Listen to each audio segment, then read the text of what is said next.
to chat with the wonderful Samara Mejia. So today's event will be a fireside chat with Samara, and Samara is a founding partner at Chingona Ventures. Oh, excuse me. So a little bit about for those of you that are new, a little bit about what Latinas in Tech does. We are a network of women that is dedicated to helping women, Latinas across the country, and now internationally as well, with professional development, and connecting them to different recruiting opportunities, and just really helping them continue to grow their careers. And sorry, some technical difficulties here. I'm gonna go back. So right now, currently, we have 17 chapter cities and 4.7 thousand registered members. And this includes over 23 nationalities and over 200 partner companies. And so here's a little bit about our Chicago team. We have Cecilia Fisher Benitez. She's a program specialist at Code for America. Yvonne Gonzalez, an account executive at ICF Next. Carla Jacobson, she's the Director of Customer Success at Drenera. Myself, I am a software engineer at Beyond Finance. And we have Daisy Espinoza, who is an IT auditor at TDS. And now to introduce today's speaker, Samara Mejia. As I mentioned, she is a founding partner at Chingona Ventures. And this is just one of the many steps in her venture capital adventure. And with that, Samara, if you could walk us through both your professional and educational background. Yeah, well, thank you for having me. This is something that I'm super excited about, being a Latina in tech and starting off, my career as an engineer and also in tech and now in venture. Wasn't many of us. There's still not many of us now, but I know that that's growing. And so what you're doing in the community that you're building is going to help us increase that in the future. And, I know we have some planned questions, but as questions come up in the audience, please put them in the chat. And I want to have this more of a conversation as well. So quick background on me. I was born in Mexico. I came to the US when I was 6 years old. So I'm an immigrant to this country, not the rich immigrant. I'm the poor immigrant that came just like many other people. But I came here I was in a low income, dual language, multicultural household. And I say that because I now believe that that is my superpower. And that's the lens that I bring to my professional style as well as my investing style. So I came to the US very young. I didn't pick up English as quickly as you can't tell by my lack of accent now, but I picked up math very, very quickly because math is a universal language. So that helped me progress in a lot of math skills that I did. I used to finish my multiplication tables really fast in 5th grade. I didn't know why. I was getting extra homework at home and my mom didn't know how to speak English. And so she was just like, what is this? I'm like, I don't know. But it was the teacher giving me more work because she wanted me to be challenged. And so that kind of led me to a bunch of other stuff in the future. But I worked at a hair salon in high school and I wanted to be a hairstylist to start. And so that's all I knew. And that's what I was going to do until my older sister said, you know what, you're really good at math and science. You should pursue engineering. And for me, I was like, well, how hard can it be? So I pursued that. I went to the University of Michigan for an industrial and operations engineering degree. It was very difficult. I struggled. I'm not a natural engineer, but I pushed through it. And I did do 3 internships before I graduated, and I went to Goldman Sachs for my first role. So I was there during the last financial crisis. So I transitioned from engineering to sales, and I think that transition was hard, but that's a skill set that I believe a lot of people need, especially technical people, and not a lot of people have. So I did 10 years at Goldman Sachs. During the last financial crisis, I went to Northwestern to get my MBA afterwards, and I got exposed to the private markets. I was in the public markets for nearly 10 years, and then I got exposed to the private markets, and I got exposed to a world called venture capital.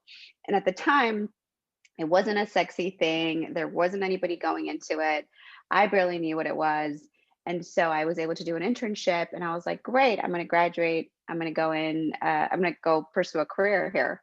How hard can it be?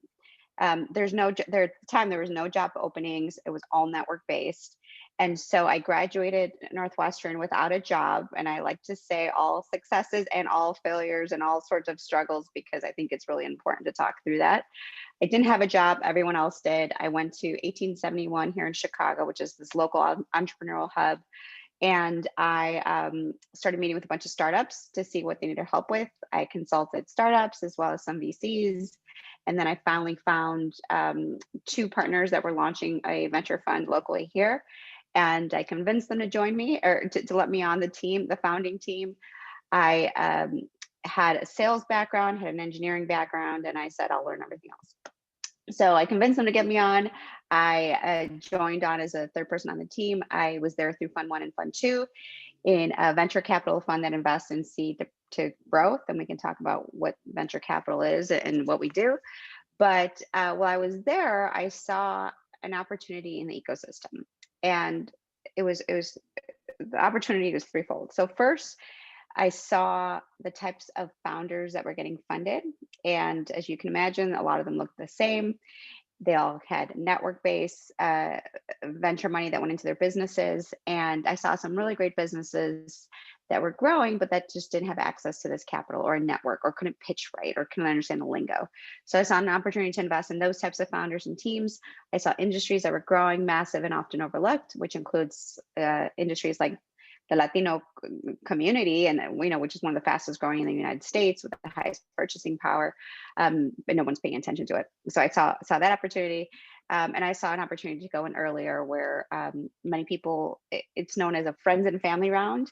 So as if you first start a company, you're looking for funding, many times it's called a friends and family round, meaning you have friends and family that can write you a $25K to $100,000 check. I don't have that. Many of us don't. And so I thought, okay, well, why not go earlier and be that friends and family round? So I saw those three opportunities. And so I launched Chingona Ventures in April of 2019. Yes, I named my fund Chingona because we're badass women and we're trying to do something that's really badass. And I'm investing in badass founders. So, that's why I named it that. I've now made 20 investments into the fund across fintech, future of work, femtech, food, health and wellness, and ed tech. I invest at the pre-seed and seed stage, so typically I'm the first institutional check in. And yeah, well, there's so much around that, but that's how I got from immigrant to potentially being a hairstylist to now in venture capital. Wow, that's quite the story. But also really good for you for making quite the switch, but also seeing opportunities where there were, untapped opportunities. And so I know you touched on this a little bit about your internships. So how would you say that these internships, helped kind of shape you into who you are today and really continue to help you in your professional career? Yeah, so in undergrad, I was part of the Society of Hispanic Professional Engineers, called it SHIP. I think on the East Coast they call it SHEP, and it's this organization, as many of you guys in tech might have been a part of in undergrad. But I did that because I was like, I want a community of other Latinos where I can culturally relate to them, as well as struggle with them through tests and all sorts of things. And so they had a lot of programs and conferences where people that were specifically focused on hiring diversity would go to them, and then you would learn about the company. Now, I did not have the highest GPA if you looked at my resume, it was nothing really stood out, I would say. And I say that because I've never gotten a role, I believe, just purely on my resume, right? There was nothing, there were some things that were interesting, but compared to, my classmates that had a 4.0 that had, these amazing internships or these amazing backgrounds, that was not me. And I think that's really important to say because like, that's one way of looking at a candidate. And there's many other ways. And that's how I look at potential people that join my firm as well as potential investments. So I would go to these engineering conferences and I remember I would be like the first one at the door because everyone would go out partying the night before and they would kind of roll in late and kind of go in at around 12 o'clock. I was the first one at the door. I'm like, okay, there's no one that's going to be there. I had my pitch ready. I was like, all right, these are the companies I'm going to target and I'm going to just try to get them to talk to me and get them to like me and get them to take a first meeting before they can see anything else on my resume. And I must have gone to like 100 200 people, and gotten maybe 2 or 3 meetings, right? And I didn't know it, but that was sales at the time. And just so you know, like I'm a very introverted, shy person. Like I grew up and I remember when I first worked at the hair salon, I had to go and say hi to people, and that I was almost like throw up because I was so nervous to talk to random people. And now people are like, "Really? You're introverted and shy?" I was like, "Yes." Yeah, I wouldn't believe it. Well, over time you kind of like get with the flow, right? But and we can talk about this imposter syndrome and kind of fake it till you make it type of thing. But for me, it was like, look, they're not going to talk to me because it's based on my resume. I don't look like I'm short, Latina, like I'm not this big presence. So I just need to go out and I have to be different from everybody else. And so, I did get a couple internships on that. So UPS was my first engineering internship. Then I got GE, which was a great internship, but both of them were pure engineering. And I was like, this isn't what I want to do. I don't want to work at a manufacturing plant in Louisville, Kentucky, or wherever it was. And then Goldman Sachs, one of my friends was there and I went to them. This is 0304. Goldman Sachs was not in the news.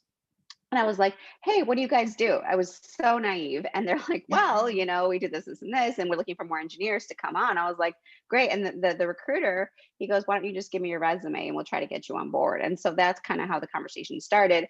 And I was so naive to it that a lot of my colleagues or my classmates were like, you got an internship offer with Goldman Sachs? I was like, yeah, what? I'm like, I barely even knew what they did. Right. And so for me, again, I think if I would have known how hard it was to get into Goldman Sachs or whatever, I probably would have been more timid and shy about going up to them. I just didn't have any clue. And I'm like, I'm curious and I'm here. So tell me what you do. And I do think that authentic approach to learning, I'm a life learner. I'm constantly learning every single day. It makes people want to help you more, I would say, right? Some people don't like it. That's fine. But I think in general, people, especially when you're younger, right, are willing to want to help you if you have a genuine interest and you outreach to them. So I did those in undergrad, which led me to a full-time position at Goldman Sachs. And then at Kellogg, I did do an internship with a local angel group here, which got me exposed to the private investing side. And that got me, eventually to a career in venture capital. Gotcha. What so interesting. All of your experiences have just been so interesting. So you were saying, so you did you worked with an angel company here, and that's what started to get you into venture capital. Is there anything else specifically that you would say really was your break into venture capital? Yeah, at the time, nobody was recruiting for venture capital. I think I was the only one in my class that was recruiting for it, right? It wasn't a thing. It's become a lot more of a thing in the last 6 years. And like now I get people at 19 years old reaching out for an internship. I get people before they even get into Kellogg reaching out for an internship, right? It's like it's become very popular, which I think is good, right? There's a lot of great things about it. But what I always advise people that are looking to break into venture capital is like, understand if this is really something for you, right? And there's ways you can do that without having a formal offer or a formal internship. So for me, for like when I was in my MBA program, I was looking at investment banking roles, and that was not the role for me. Like I I thought that's what I needed to get, certain skill sets in my toolbox. And I don't know, investment banking was the cool thing. I don't know, I don't even remember why, but it wasn't for me. And so for when I looked into venture capital, I was fortunate that I had already done an internship through a class, which was kind of a low risk way of learning. But if you're looking to get into venture capital or explore it, think about what you would do as an analyst or senior associate, depending on where you are in your career. So what would you do? You would source company, you would look for companies to talk to, you would get them to talk to you, hopefully. You would create an investment thesis of like what is interesting in the space. You would write a bunch of investment memos. So you would write, memos on why this company is interesting. You would need to convince yourself to invest in this high risk, high return company. And then you need to convince your team to invest in it, many times more senior than you.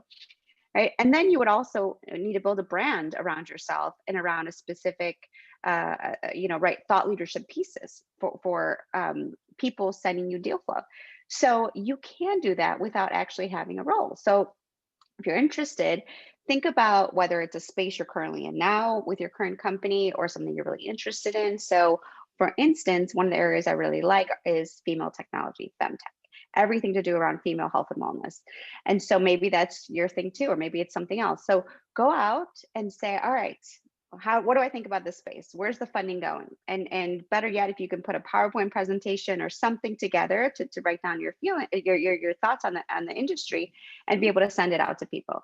And then saying, all right, based on this, what's really exciting to me? Is it super early stage companies? Is it later stage companies? What is it? And what companies would I look to invest in? So go out, and there's a ton of stuff online that's free. Go out and try to find companies and then see if they want to talk to you. And the best way that you can get somebody to talk to you is to provide some sort of value to them. So, if you reach out to the CEO and say, hey, I'm really interested in your company, would love to find time, the probability of getting a response is probably like 1% to 0. If you go to them and say, hey, I'm really interested, I've done a full analysis on your business, would love to talk to you more about it, maybe it's a 15%. If you go out and say, hi, I know you're selling to restaurants and I just scheduled 5 meetings with potential new customers scheduled for next week. Are you interested in taking a meeting? Then they're more likely, the probability goes up over 50%, right? You're all of a sudden providing a differentiated set of value to them. And so reach out to them, talk to them, write a memo. Then if you're looking right now, there's a lot of internships being posted on the web. At the time when I started, there was nothing. There was no internships, no job postings in VC. But right now, there's a ton. So go on Twitter. Where VCs are all on Twitter. Go on Twitter. Follow me on LinkedIn. Right. Follow. And there's so many opportunities for undergrads, for people earlier in their career or later in their career, where you can look and apply. But the first and foremost thing that you should do is figure out if this is something that you really want to do and figure out why. Because if you find that you're not liking investment memos, if you find that you're not liking, if you're not doing the research on companies at night or on the weekends or talking about it constantly, there's probably something there, right? And that's okay. It's not for everyone. Maybe you just want to build. Maybe you want to actually start a company, and that's perfectly okay too. Right? This is not for everybody.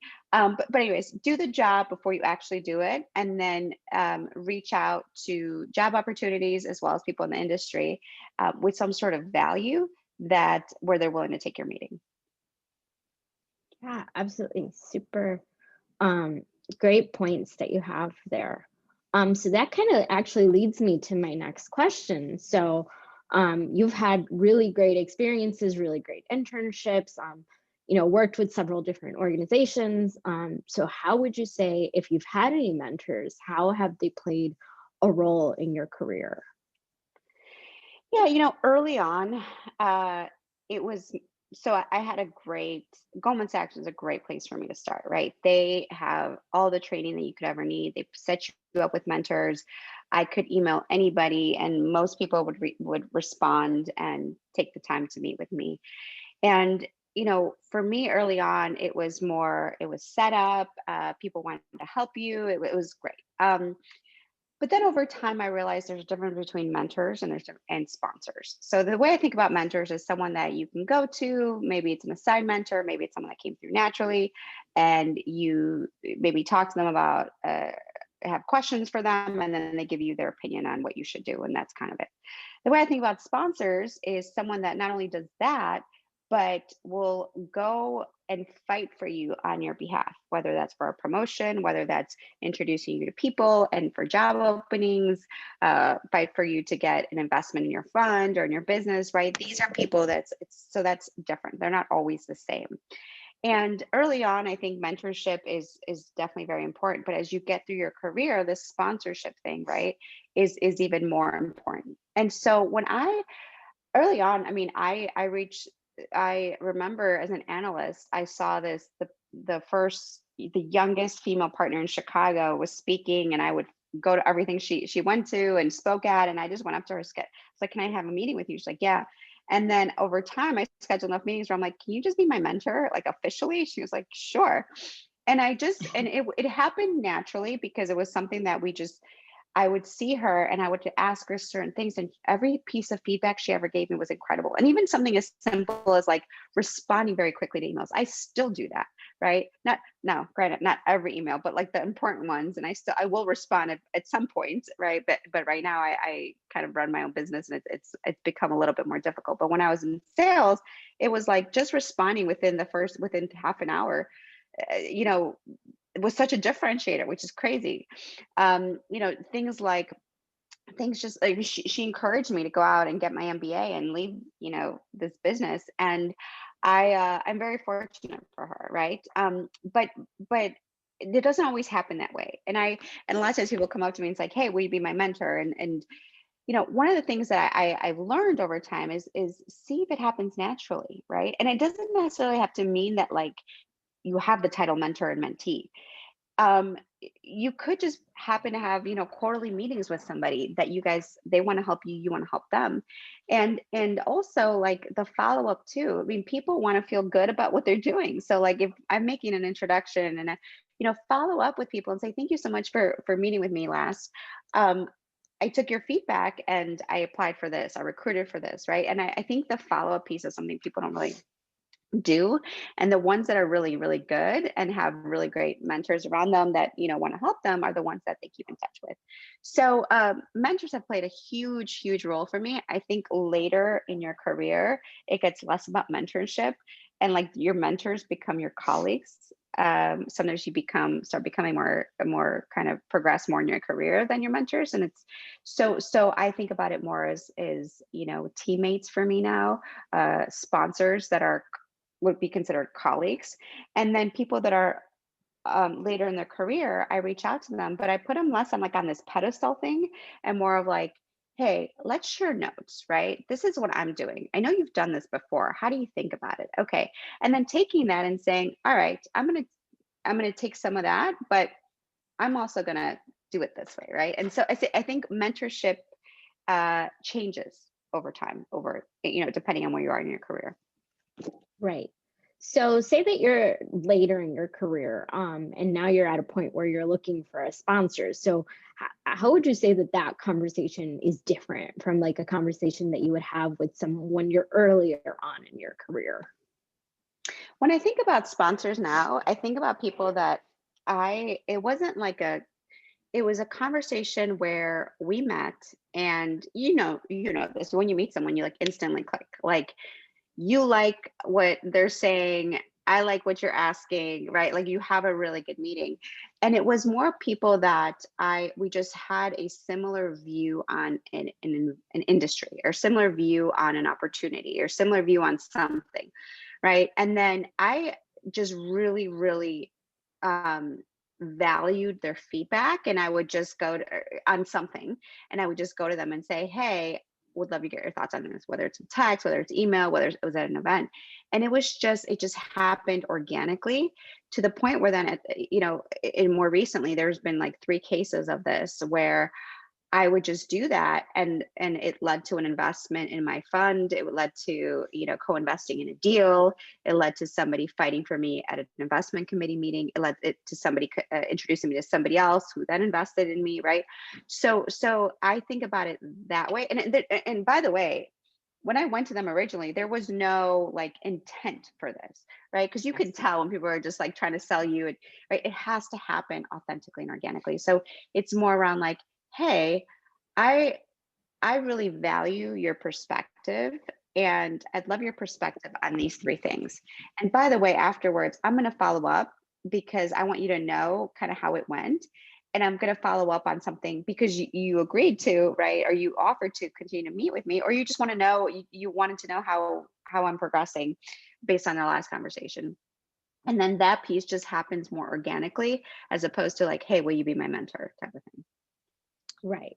Yeah, it's definitely, I think you make very good points that it's so important to have that organic conversation versus, having that intent behind it.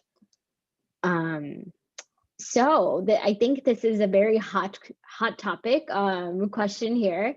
How would you say your experience has been like as a Latina specifically navigating the venture capital industry? Yeah. Hard. I look, I've never been part of like the in group. Okay. And I'm not talking about being like popular, which I wasn't, but when I came here, I moved to Chicago and then I moved out to the suburbs where it wasn't, I was only Latina, right? There was a a movie line in my big fat Greek wedding that I was like, I had sideburns and I had like, right, I had like the Greek food at lunch, and that was me. Like I did not look like everyone else. I did not have, I had enchiladas for lunch. My mom didn't know what a peanut butter and jelly sandwich was, right? Like I was just different. And we couldn't have sleepover. I mean, everything that goes with being a Latina immigrant here, or with immigrant parents, that's what many of us experience, right? So I was never that. And then when I got into engineering, I mean, how many Latinas are in engineering? Women, right? Now a lot more, but there was none. And then in finance. So I've been comfortable with being not part of the crew. But when I got into venture capital, this was before the Me Too movement. This was before the recent racial equity movement, and there was there's a lot of stuff that happens, and it's not highly regulated. Whereas Goldman Sachs is a big publicly traded company, and so there's a lot of public things you do and compliance things. And so it was hard, and many times people will think that you're the assistant, right? So not only are you a woman, but you have you have a name that's a Latina last name. And I'm just gonna say, right? People assume that you're the receptionist, you're the assistant, and people would ask me to book meetings and get their coffee and get their food. And I'm like, I have 10 years of Goldman Sachs experience. I have an engineering degree and an MBA, and you're asking me to take notes and that's it, right? And so this is probably not new to many people that get asked to do this, but it was hard, right? And even founders that you'd reach out to, they don't want to talk to you, right? They want to talk to, or they think that they talk down to you. At the time, that some of them did, of just like mansplaining, even womansplaining you. And so that was difficult. But you kind of get over that and you become stronger, and you have to deal with more things, I would say, than many other founders, or sorry, many other investors have to deal with. But that just makes you a stronger mentally and physically person, right? You learn to communicate in a very different way. You learn how to leverage your network in a different way. You learn how to take an approach to things in a very different way. And I believe you become stronger. And so then you are able to then help others come up into venture capital, mentor them, right? Help them raise funds, help yourself raise funds.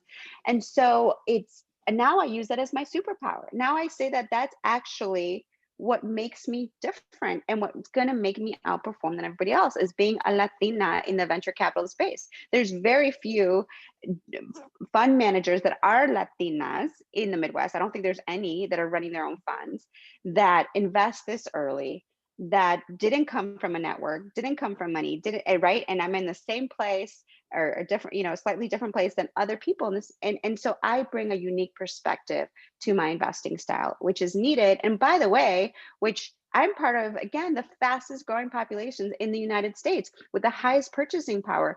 We're not like the poor immigrant anymore, right? Like that's what people think we are. Right. We are Yeah. now have degrees. Our income level has increased. We have a very unique insight, and no one has really figured out how to target us. We saw this with the election. We saw this with so many other things. We're all different. We're as white as we can be, we're as black as we are. Like, right? Some of us speak Spanish, some of us don't. We look so different in so many aspects. And so, but if you can capture this market, it's huge, right? And so for me, I've seen it as like, at first it's like, this sucks having to go through all this stuff. And then I got stronger, and then I'm like, this is my unique edge. And that's what I bring to the industry. That's wonderful. And I love that you say that it's your superpower. I think it's the coolest superpower. Um, um, Agree. so you kind of talked a little bit earlier about imposter syndrome. So, I'm sure I still deal with it day to day. So I'm wondering, and especially in your industry, how you've dealt with your own imposter syndrome. Yeah, and I think that was one of the questions too. I mean, I have it every single day, multiple times a day.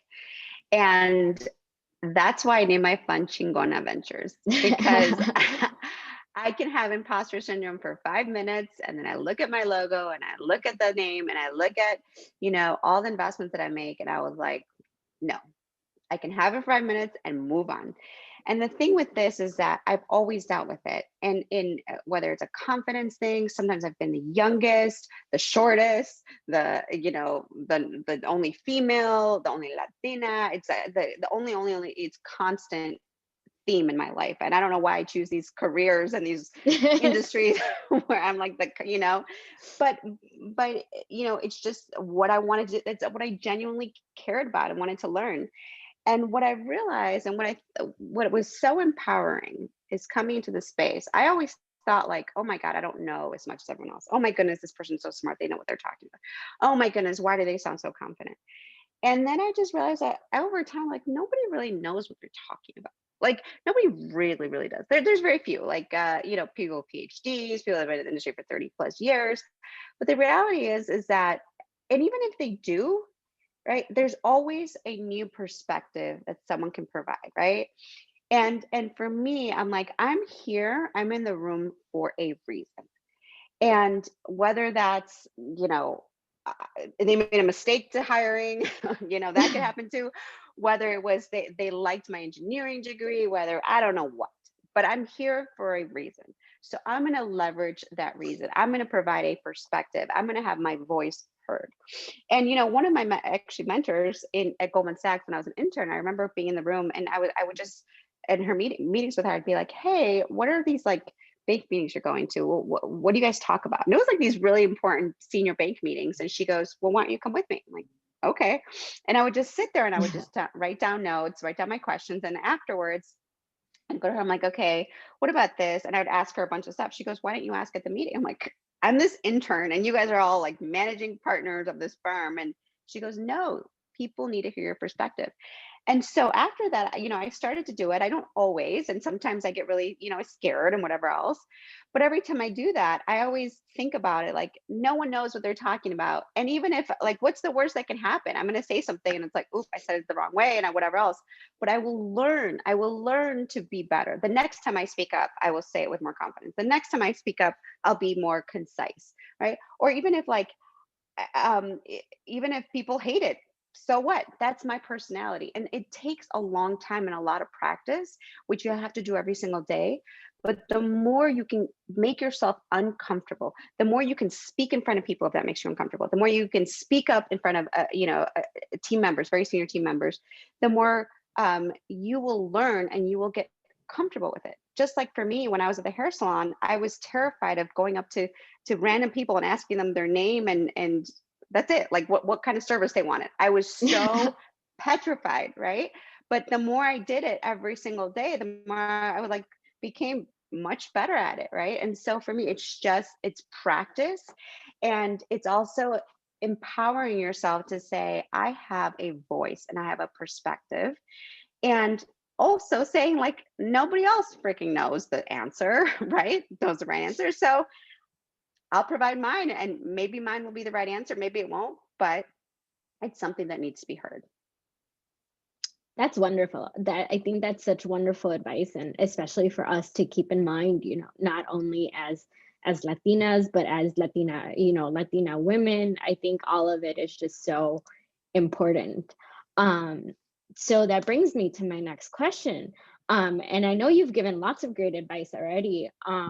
But do you have anything specific that if a Latina entrepreneur came up to you today and said, "Do you have any advice for me?" What would be that one or two pieces of advice that you would give to them? Yeah, no, it's good. And I see a lot of the questions too coming in more on like on that piece of it. So look, fundraising is hard for everyone. Like I fundraise, I need a fundraise too. And it's very, very difficult. Now, I started my fund for this reason of the fact that, the people that were getting funded historically have had a network, have come from the same schools, same companies, knew a network, were able to get, 2 to 5 million right off of an idea and be able to launch it. Now, like getting money doesn't necessarily mean that you're going to be successful. It just and I do believe that every business that gets started could be successful if they had enough time and enough capital. But the reality is you run out of time, you run out of capital. And then, right. And so the more money you have, the more tests you can run, the more time you have to get a sign up a customer. So there's been a lot of movement around the Me Too movement. There's been a lot of movement around discussing racial equity this past year, because as you guys know, like the women movement was good. It was a good start, but many times women of color are left out of these movements. And so the conversation around racial equity was a really important thing to have. That being said, right, my somebody on my team just ran the numbers this year. The amount of funding that gets into venture cap into Latinas and African American women, so women of color, is still like less than 1%, right? And the number of Latinas and women of color investors is less than, you can imagine, what, 1%, 2%. So there's a direct correlation. Now, things are changing, I believe, for the better, but as you know, things move slowly. So for me, for instance, when I fundraise, I'm always like, I need to be 50 times more prepared than everybody else. I need to be, and part of that is like, you don't want to put that too much in your head where you don't approach somebody or you don't do something because you think you don't have everything, right? You don't have all that information. So there's a balance there, right? But for me, it's like, I want this to be the best presentation anybody has ever seen. I need to know what I can control. What can I control myself? I can control how quick I respond to emails. I can control the message that I give and how much I practice it and the design. I can control reaching out to people and getting information and getting feedback and trying not to get defensive about it, but taking honest feedback from multiple people and then taking what I learned and applying it to whatever works for me. So the piece of advice I would say is that like start one, right? Start, because a lot of people don't even start. So that's the first part. The second part is like, okay, what can I do with very little, right? Can I teach myself to code? Can I, instead of hiring an engineer, can I, without writing a piece of code, do some sort of transaction to show that this is a real problem and people are willing to pay for it? Can I build community, right? Can I build this thought leadership around me where people look to me for, or my company for a piece of advice, even without writing a line of code, right? So any sort of early validation that this is a real problem that you're solving and that people are willing to pay for it. Now, when you go out to fundraise, right now there's a ton more money into the market, even though I don't know where, people are like, well, where is it? Because I need to find it. There's a lot more crowdfunding campaigns that you can do. There's a lot more angel investors and rolling funds. And again, people post on Twitter. there's a lot more people being very public about writing those first checks. So, for us, for instance, we have on our website a submit form that anybody, cold or warm intro, can submit their business on our website. And we review every single business. It comes through a Slack channel, and someone on my team, including me, reviews every single thing. And it might not be for everyone, right? So for instance, I'm just going to let you know that in venture capital, if you guys already don't know, those of you that haven't raised, it's a very few companies get funded. And we, most VC, like for us, we see 1,000 plus deals per year. We make probably 10 investments out of that. So, a very, very low percentage goes through. And that's just not just me, that's a bunch of other VC funds. So I would say, the more you can figure out who would be a right fit or what type of funding is good for you, right? Because venture capital is not always good for everyone. Is it crowdfunding? Is it debt, right? Is there other investment vehicles that can get you off the ground, can get you going? Is there early validation that you can prove that this is something that people want to buy and that this is a huge opportunity? And then, seeking, going online, doing your homework. And the more you can narrow it on who's the right investor and why, because they've invested in your space before, because they invest in your stage, because they've publicly said that they specifically want this, right? There could be a multiple of different things that of why they could be a good fit. And then, right, the more you can get out and get out to people and like building that relationship. I'm surprised at how many people meet with somebody, have the VC says no, and then they like give them this nasty email and then move on. This is a relationship business. It takes time to build this relationship.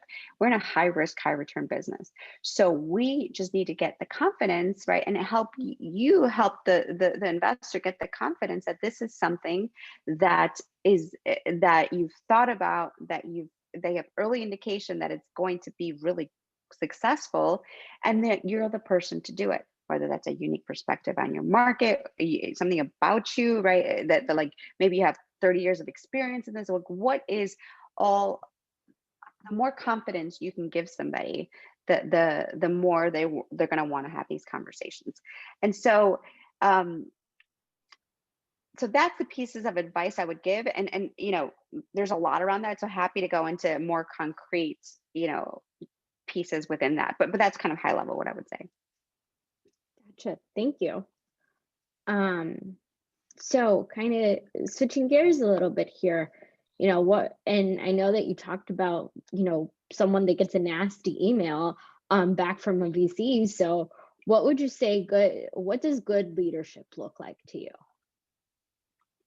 Yeah, I've just like everyone have had really great managers and really bad managers, and you learn from all. And you take those pieces and you try to apply it when you do get into these leadership positions, try to apply it to your own. But some you're going to just jive with and some you're not. So for me, I am not a micromanager at all. I'm very hands off. I'm very much like, this is what I'm thinking about, go do it. And then if you come back with something better than I would have thought, amazing, let's go with it. That's my style. Some people like managers that tell them exactly what to do, right? I remember somebody on my team was like, you need to tell me very specific what it is you want me to do. Like, okay, right?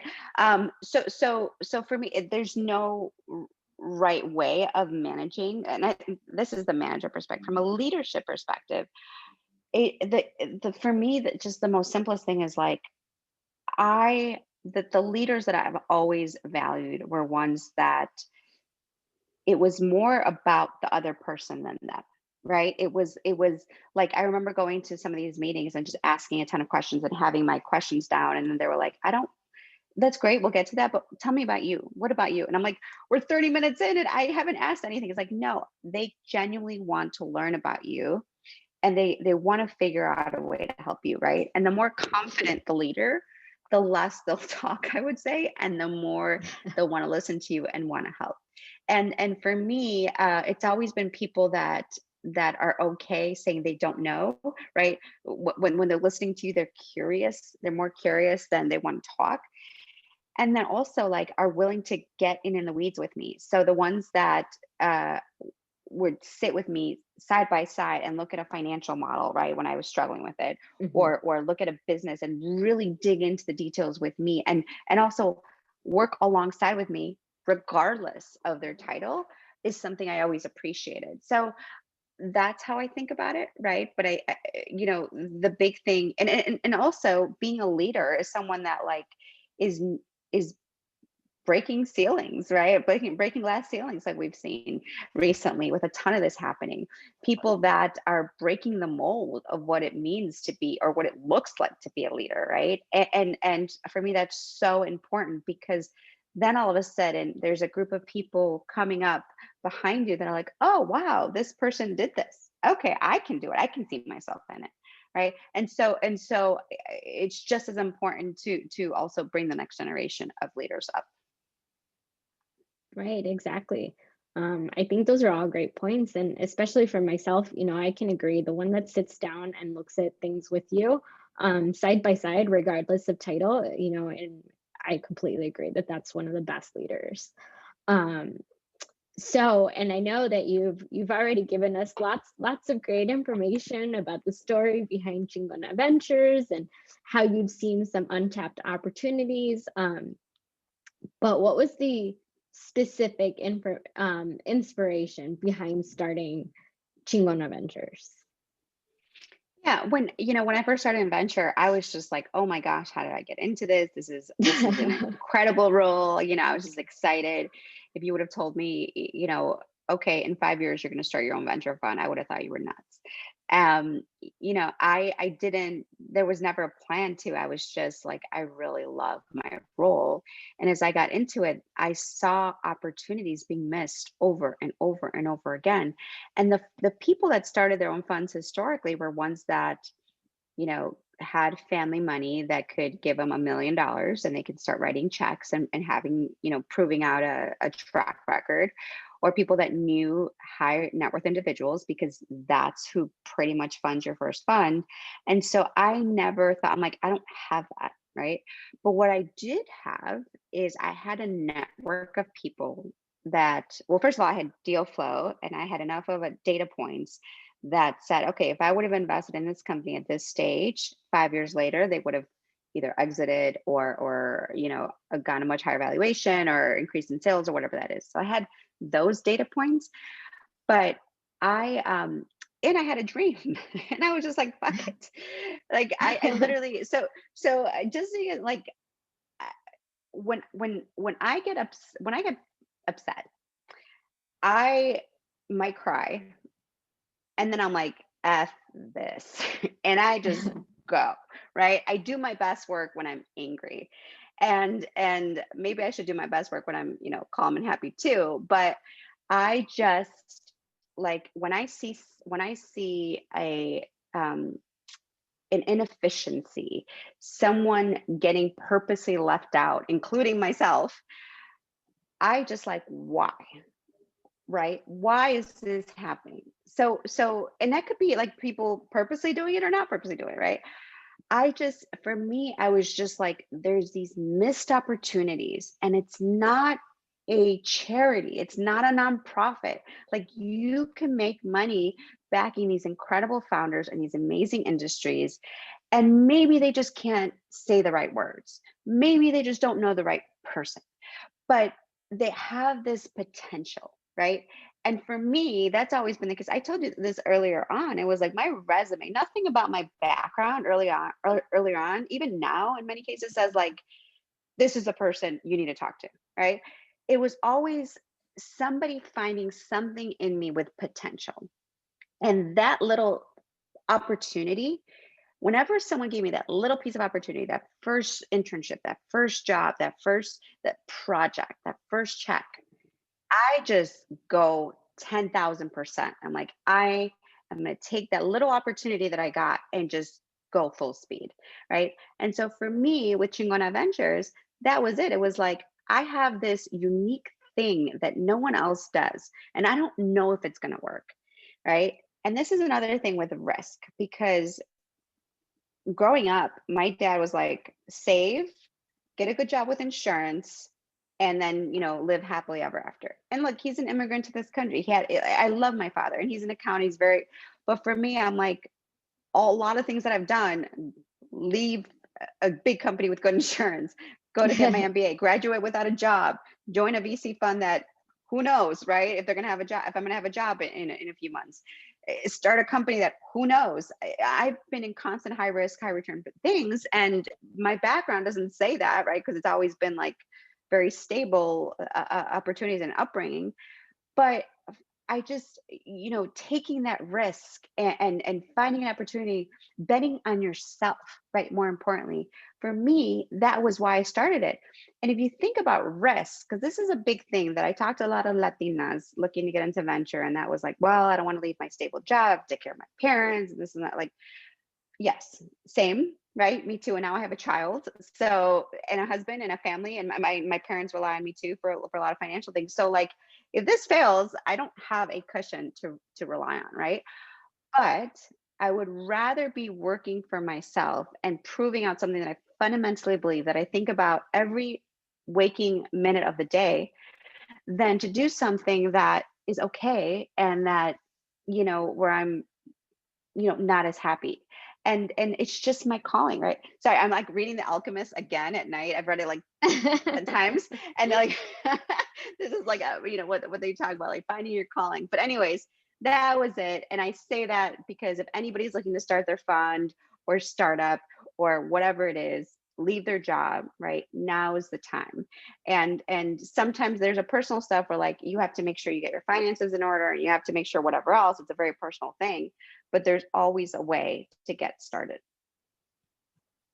Such an amazing story. I just love it.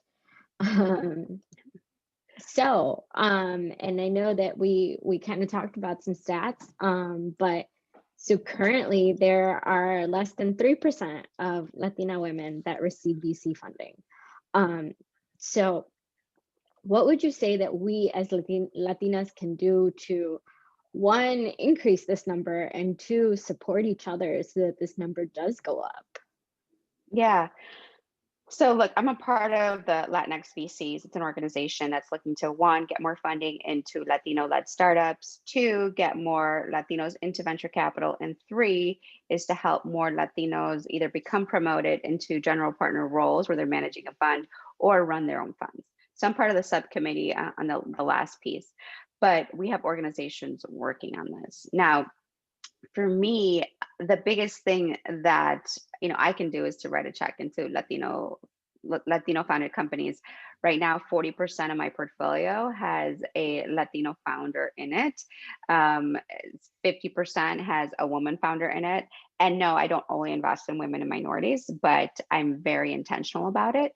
And so I do believe it starts from the top. And what is the top is those people funding venture funds. And I often talk about this, right? Because the more money we can get into people that look like the people or have the network like the people that ultimately you want to get funded into the ecosystem, the more there will be a direct correlation. Sometimes there is some, and look, it doesn't always happen that way, but in general, it tends to happen, right, with that correlation. I think that there's a lot more conversations now. Some conversations move things forward, some conversations have not, but the conversations where things move forward and the conversations I participated in where, hey, with other funds, we don't have any Latinos in our portfolio. We don't have that network. Why don't we build that network with you, right? Even if you pass on a deal, can you share your deal flow? Can you talk us through why you're investing or not investing? Or we just don't have that network. We're not seeing it. And for me, it's actually pretty simple. I think like if you just start writing checks into certain communities, you're going to naturally get referrals, right? So for me, for instance, if you see on my website that I have not funded any Latinos, Latinos will still, reach out, but they're, if they don't know anybody that's gotten funding from me, if they don't know anybody that's had a good experience with me, if they don't see anything on my website, they're like, okay, well, maybe I'll just apply somewhere else, or maybe I'll just try to reach out to someone else. So it's crazy how like people just need to write a check or just give a job offer, right? It's not that hard, but you should also start tracking it, right? What gets measured gets done. And so for me, it's like, I said a couple different things, but one is starting at the top and getting people investing in these funds that go into Latino founders. And then two is looking at is VC funds that either have senior investment professionals on their team to make these decisions and to invest in these companies, or to create a structure where you're seeing these, not only you're seeing them, but gets through your investment committee and you write a check. And if you're seeing them, but you're not writing a check, which is what's happening with a lot of people, then there's something broken in your system.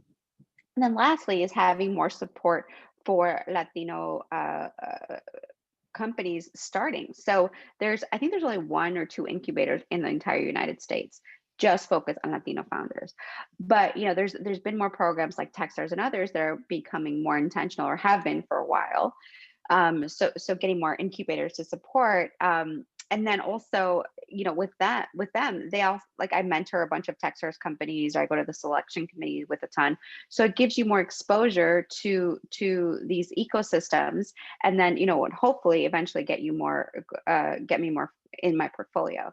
So I think it happens that way. But as a community, I actually find more women of color supporting each other because there's so few of us.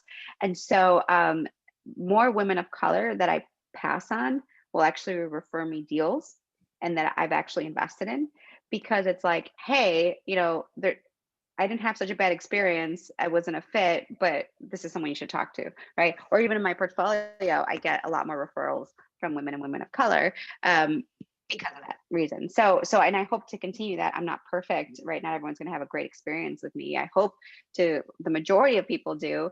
And look, it's a low bar to have a decent experience with a VC. It's like a lot of people ghost. I've heard a lot of bad stories. So we try to be intentional about that piece of it. But the reality is we're going to say no 99% of the time. And so if we say no, what's a way we can say yes? Whether it's exposure to somebody else in our ecosystem, whether that's some other way to help the company out. And so that's how I think we're going to build out the ecosystem. It's great. I think those are all great points. And so with that, I know a lot of people have questions that they want to ask you. So I'd like to open it up to audience Q&A. Hey, Samara, I also want to be mindful of your time. I know that we're at 1 o'clock, so I don't know if you have time for at least 1 or 2 questions. We can take a couple. Yeah, I'll take maybe 2 questions. Okay, so we have a couple of ones that we voted on. I think one of the ones that I'm seeing here is that since you started your career in venture capital, what has been one of your biggest mistakes or lessons learned?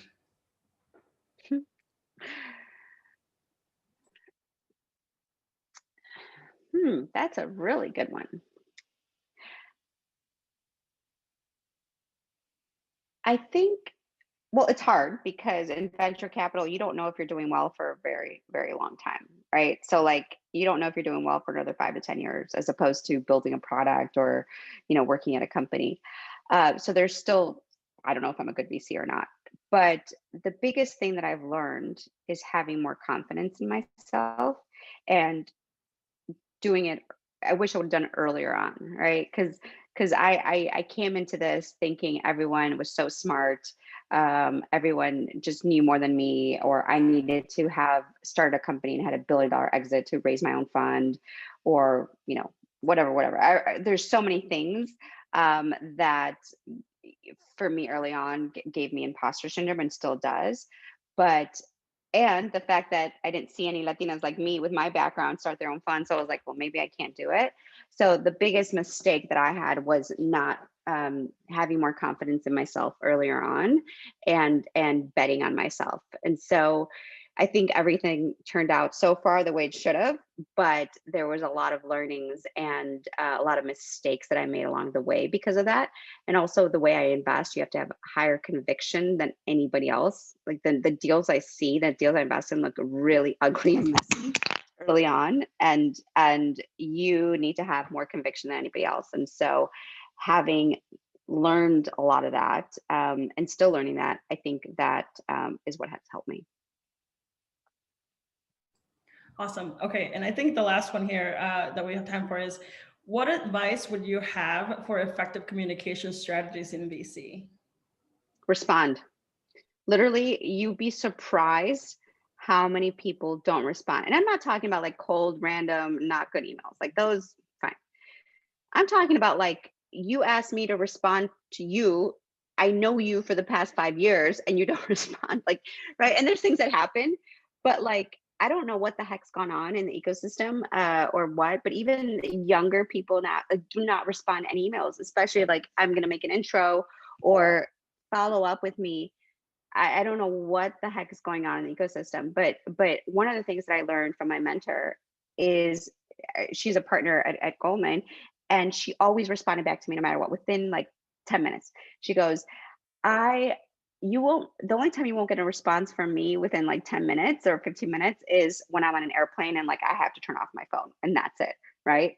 And just think about how good it makes you feel when you respond, when you, and if you're looking for venture capital money, right? I'm fundraising too. I block out time on my calendar to respond. Like I set up a meeting and then I set up 30 minutes after in case there's overflow. And then right after, I'm responding back to them. Thank you. Here are the documents you requested. Here's next steps for the meeting. Right? People don't do that ever. It's crazy. And as a startup, or as even a VC raising money, you want to give people confidence that you're professional, that you can follow up, that you're responsible. Again, it's things that you can control. And so for me, it's just like, put time in your calendar to respond to things. And obviously the ones that you can't, don't. And then the ones that have a constant response, create an automated thing where you can just send it out and automate yourself and scale yourself. But like, it's so simple, but nobody does it. Yeah. And let me just say that I can vouch for you as a quick responder, because as soon as I reached out to you for this event, you immediately answered. And I was thrilled to hear from you right away. So thank you so much for that. I'm going. Well, if I was gonna say, if you send me an email like Latinas in tech, you're gonna get my attention, right? So, but yes, thank you for that. And it's great because we're in Chicago, so it's great to that you have Chicago roots here, and you know Chingona Ventures is based in Chicago. So I think there was another question that can be easily a yes or no. I think because it was also tied for second. Do you invest in startups in Latin America? No. I invest in companies that are incorporated in the United States. You can have a presence in Latin America, but you have to be incorporated here. That's for my current fund. In the future, I get a ton of inbound for Latin American companies. So that's definitely a strategy. But today, no. Yeah. All right. Well, I think that is enough. That is all the time we have for questions. So thank you so much for joining us. We really appreciate your time.